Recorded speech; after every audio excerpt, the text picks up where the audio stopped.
It's time to check on stories making headlines on the global front, from the deepening crisis in Ukraine to a deadly forest fire in South America. We now go to our Paul Lee at the News Center.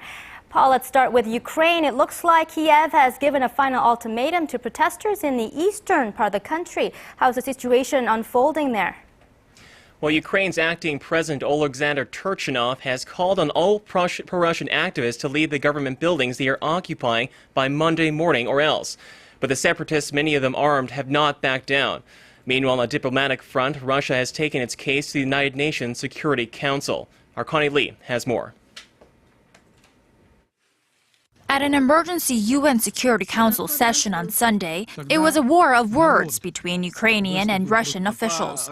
They blamed each other for the increasing crisis in eastern Ukraine. We are trying to avoid any clashes. We do not want blood on our territory. The conflict is spied from outside. That's why we address Russia Federation. I know it's the 8th or 10th time. Don't interfere.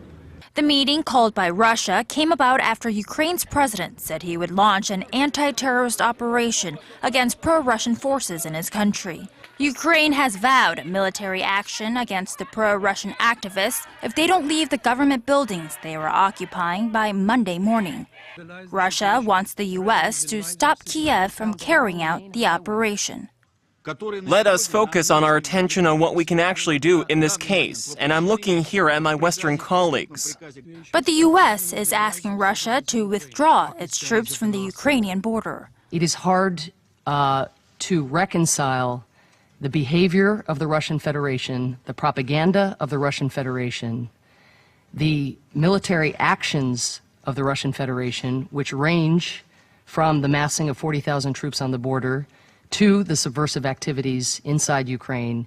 And despite the latest threats out of Ukraine, pro-Russia activists remain inside the seized government buildings in eastern Ukraine. Britain's UN ambassador says there were up to 40,000 equipped Russian troops amassed on the Russian border with Ukraine. Connie Lee, Arirang News.